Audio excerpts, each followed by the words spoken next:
Salve, rapaziada, tudo certo com vocês? Como vocês estão? Calma, respira. Eu acho que a gente precisa nesse momento respirar. Passei mal essa sexta-feira inteira, tô tomando aqui um Gatorade pra dar aquela aliviada, me hidratar.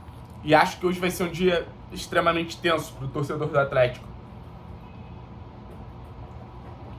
Porque se você pudesse me dar o direito de escolha, qual time você quer enfrentar nesse sábado?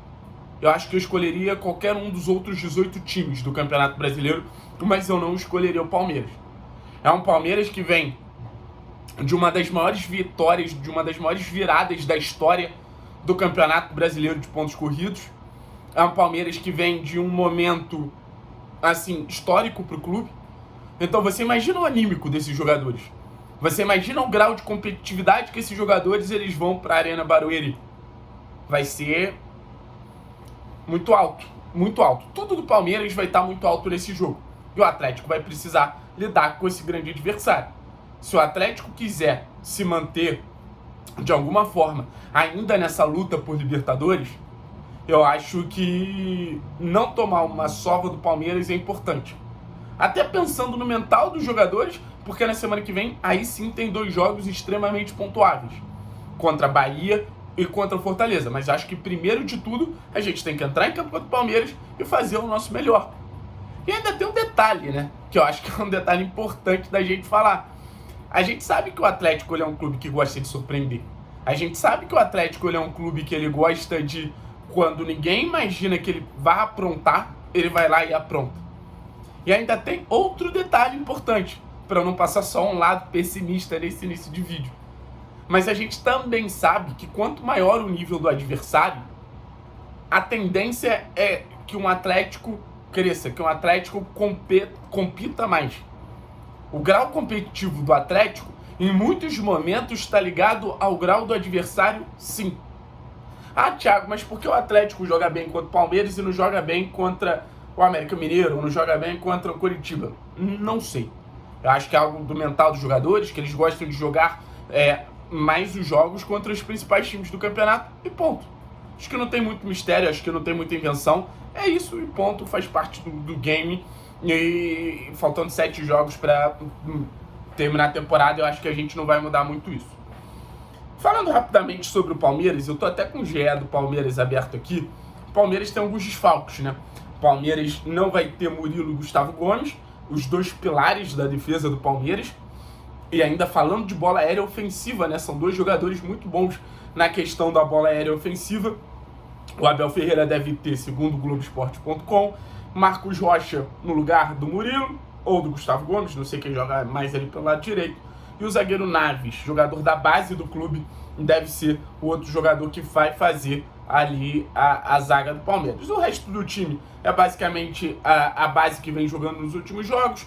Então o Palmeiras deve ter o Everton, Marcos Rocha, Luan e Naves na zaga, Mike de ala direita, Zé Rafael e Richard Rios como volantes, Rafael Veiga de meia, Piquerez mais como um ala pela esquerda, Breno Lopes e o poderosíssimo Endrick na frente. Cuidado com o Endrick, acho que não precisa nem falar muito em relação ao Endrick, que faz uma das melhores atuações individuais que a gente viu até agora no Campeonato Brasileiro contra o Botafogo, chama a responsabilidade participativamente da vitória do Palmeiras. Então que o Atlético, nesse esquema que também deve ter 3 zagueiros, saiba cuidar do Endrick, saiba anular o Endrick na medida do possível. E lembrando, o Endrick já tem um histórico de gols marcados contra o Atlético, se eu não me engano já são 3 gols.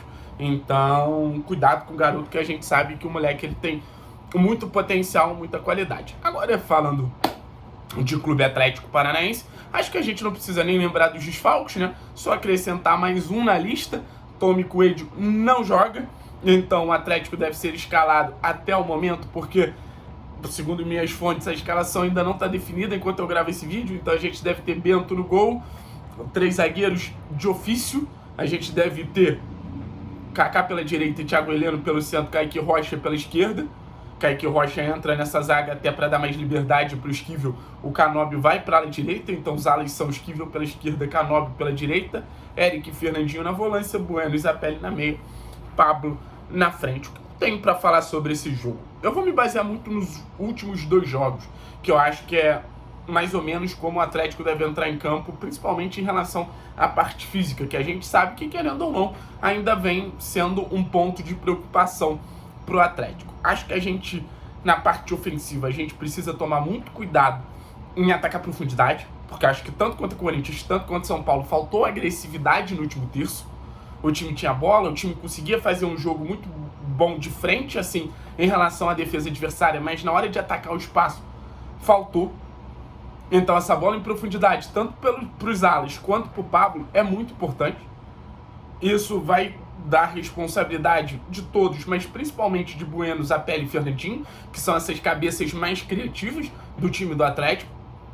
Reforçando que eu acho que muito da nossa vitória passaria por esse trio também, numa tentativa de ter a bola.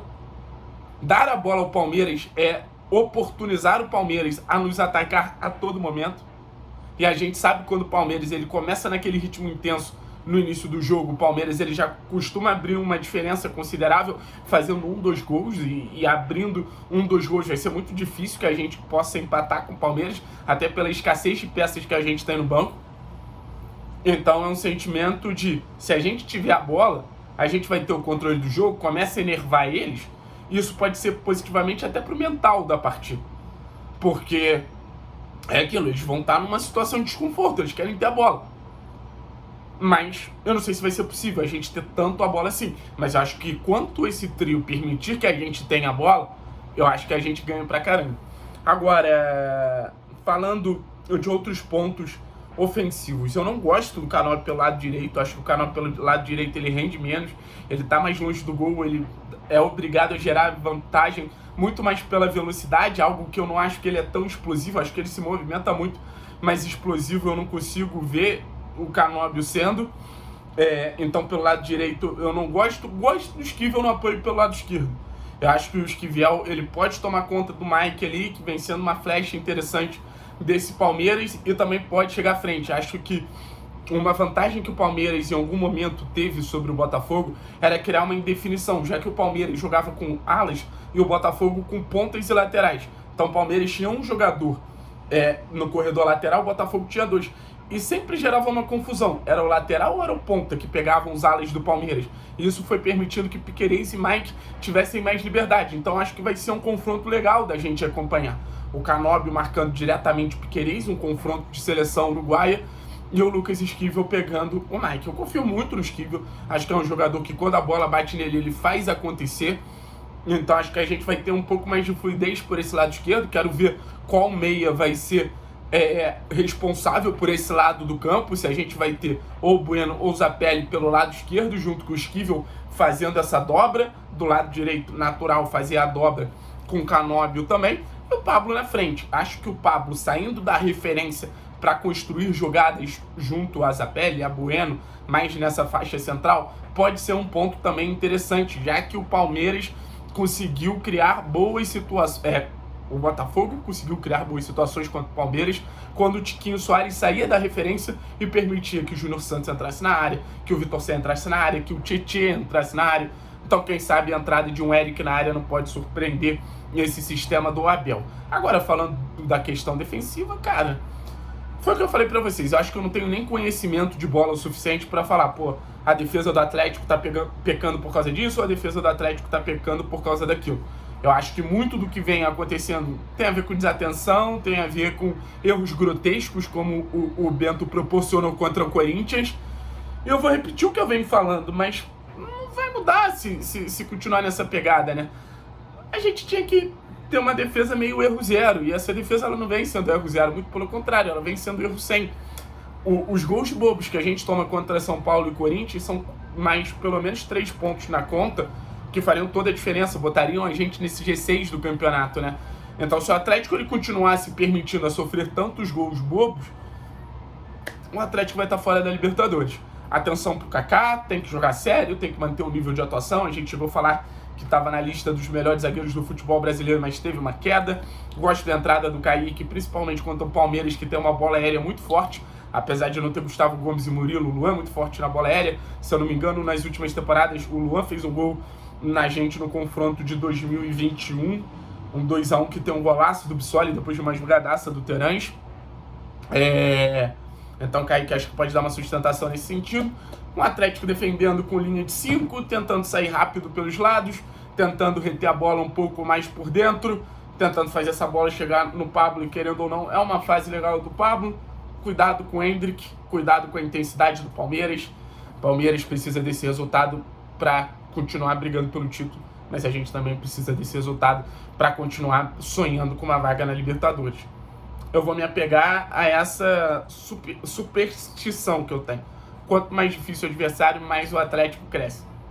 Quem sabe isso aí não vira uma verdade absoluta, e se tem um adversário forte hoje no Campeonato Brasileiro, esse adversário se chama Palmeiras. Valeu, pessoal. Tamo junto, é nóis, forte abraço.